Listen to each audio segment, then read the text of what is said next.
Bonjour, je vais vous présenter Agixoté. Agixoté est un logiciel de gestion pour les TPE du transport.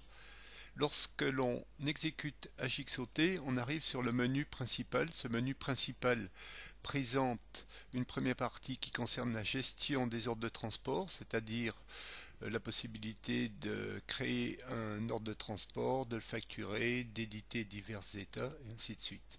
Une seconde partie destinée aux responsables de l'entreprise concerne la gestion des paramètres. Dans les paramètres, on va retrouver toutes les caractéristiques générales de l'entreprise, son adresse, les numéros de facture, les dates de facturation, diverses informations spécifiques à l'entreprise.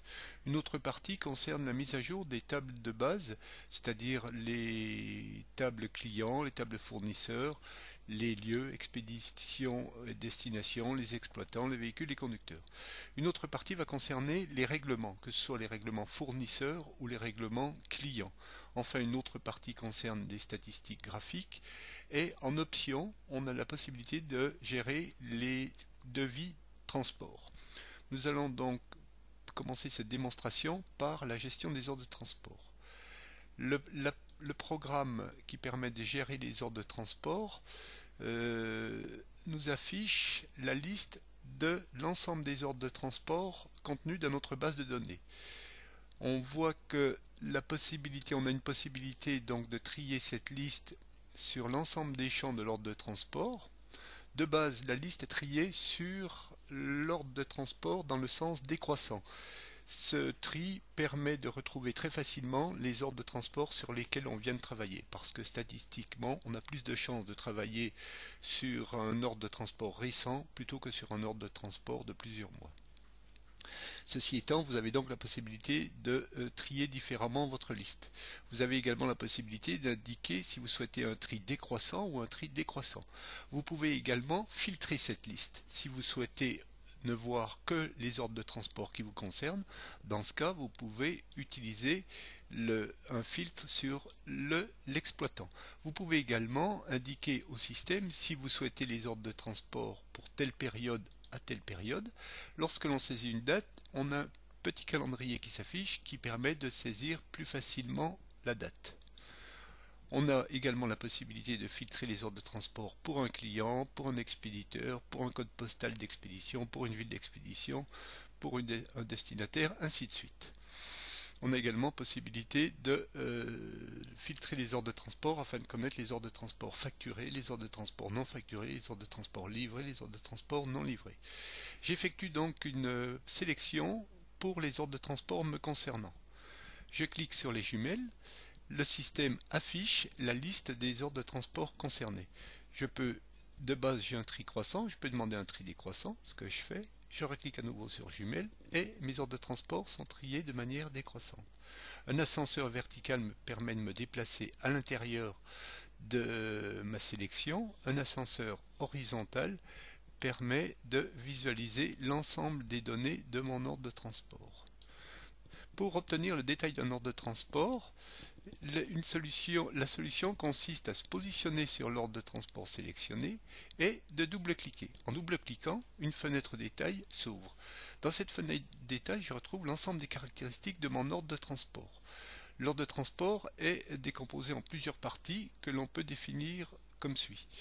Une première partie va définir les coordonnées de l'ordre de transport. Par coordonnées, on entend l'identification du client, l'identification du lieu d'expédition, l'identification du lieu de destination, le colisage qui va me permettre de définir la désignation de la marchandise, le poids, le prix unitaire, le montant, le nombre de palettes. Une autre partie concerne spécifiquement les caractéristiques du sous-traitant. Dans le cas où je fais appel à la sous-traitance pour effectuer cet ordre de transport, je vais donc affecter cet ordre de transport à un fournisseur. Je vais prévoir un achat prévisionnel et j'ai la possibilité, dès que j'ai affecté mon transport à un sous-traitant, d'éditer la confirmation d'affrètement en cliquant sur ce bouton imprimante.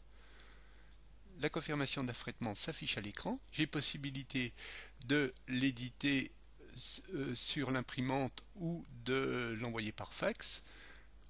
Un icône me permet d'agrandir cet ordre de cette confirmation d'affrètement. Nous allons donc détailler ce que l'on trouve sur cette confirmation d'affrètement. On voit que dans une première partie, j'ai l'identification, les coordonnées de l'entreprise. Compte tenu que je suis donneur d'ordre, je reprends l'ensemble des coordonnées de mon entreprise.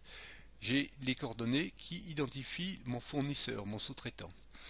J'ai des informations qui définissent spécifiquement le lieu d'enlèvement. Et idem pour le lieu de livraison. J'ai des informations également qui identifient correctement ma marchandise, désignation, poids, ainsi de suite. Et j'ai une partie qui concerne les mentions légales. Alors ces mentions légales sont paramétrables, c'est-à-dire que de base, les libellés sont ceux que vous voyez ici. Cependant, vous avez la possibilité de les modifier au fur et à mesure de l'évolution de la réglementation. J'ai également le total du tarif convenu. On va fermer cet aperçu.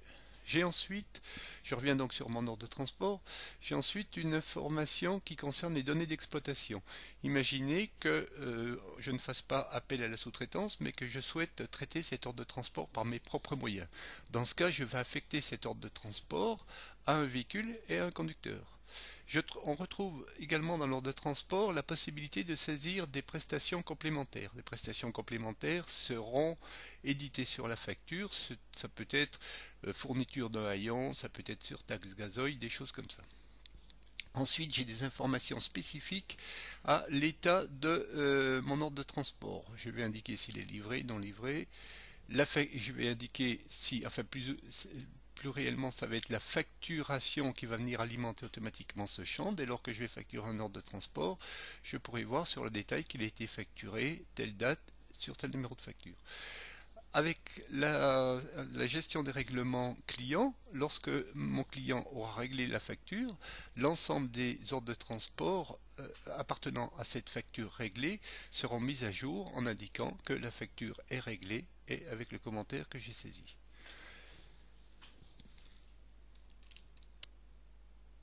Voilà donc pour la gestion de l'ordre de transport. Nous allons revenir sur la liste des ordres de transport. Et cette liste clôt la première présentation des ordres de transport.